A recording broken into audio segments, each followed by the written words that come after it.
Hello, இன்றைக்கி நம்ம பார்க்க போகிறது முட்டை கத்திரிக்காய். முட்டை கத்திரிக்காய் எப்படி செய்வோன்னு பார்ப்போம். முட்டை கத்திரிக்காயை இந்த மாதிரி நாளாக்கி காம்பு இருக்க பக்கத்தில் காம்பை வெட்டிட்டு நாளாக கீறி சூத்து இருக்கான்னு பார்த்துட்டு நல்லா இந்த மாதிரி தண்ணியில் போட்டு இந்த மாதிரி வச்சுருக்கேன். சுத்தம் பண்ணி எடுத்துகிட்டு இப்போ என்னென்ன வேணும் பார்ப்போம். இந்த குழம்பு வீட்டில் குழம்பு மசால் பொடி தான் இது. 2 ஸ்பூன் எடுத்துருக்கேன். பெரிய ஸ்பூனுக்கு 2 ஸ்பூனு. உப்பு, மசால் பொடி, உப்பு, கொத்தமல்லி தலை அரிஞ்சு போட்டிருக்கேன். வெங்காயம், பூண்டு, இஞ்சி அரைச்சி சேர்த்துக்கிடுவோம்.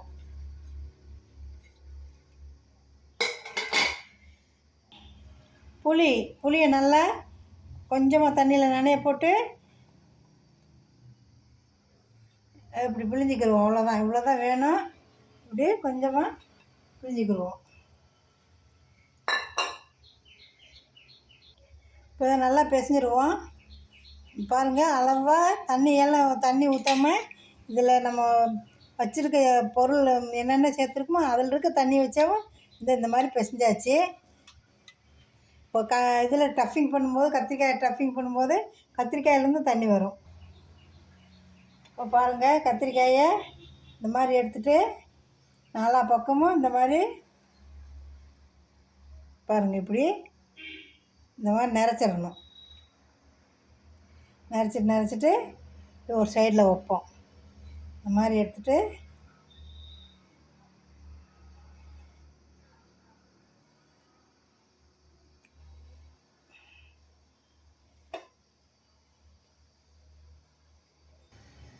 இப்போது இதில் எல்லாத்துலேயும் நல்லா மசாலா நிறச்சாச்சு.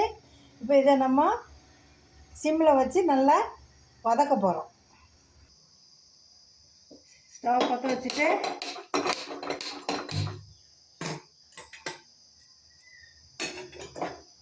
ஏற்கனவே வானலியை காய வச்சுருந்தேன்.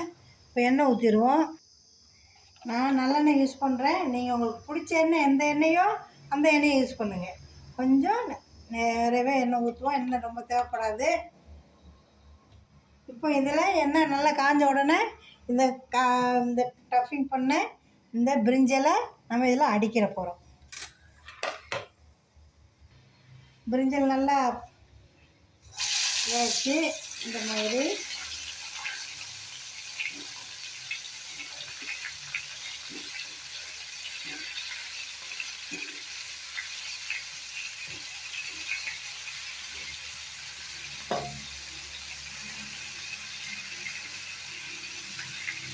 இருக்கிற மசாலாவை இதுலேயே போட்டுருவோம்.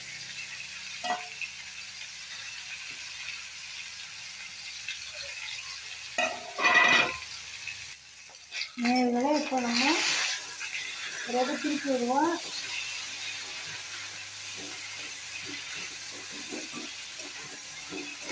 திருப்பி வச்சு விட்டுட்டு சிம்மில் வச்சுட்டு மூடி வச்சுருவோம். இந்த மாதிரி மூடி வச்சுருவோம். பார்க்கலாம், வேலை வந்துருக்கு.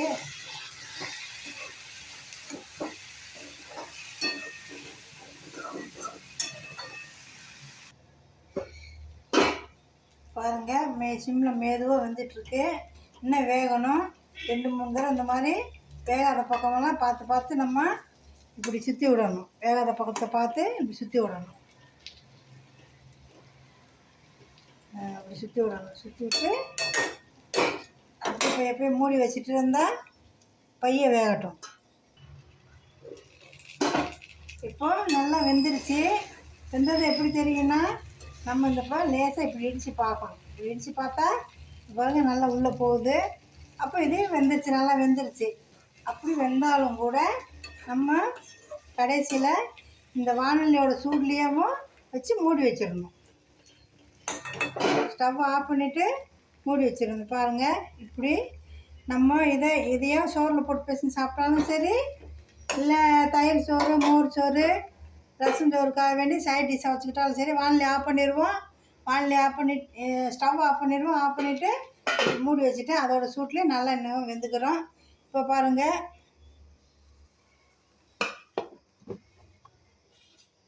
இந்த மாதிரி சோறில் பிசைஞ்சு சாப்பிடணும். ரொம்ப சூடாக இருக்குது.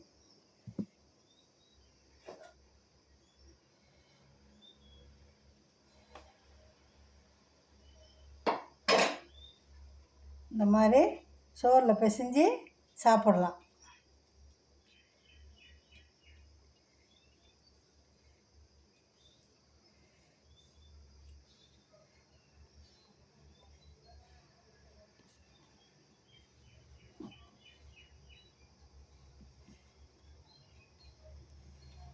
இந்த மாதிரி எடுத்துகிட்டு இப்படி சாப்பிடலாம்.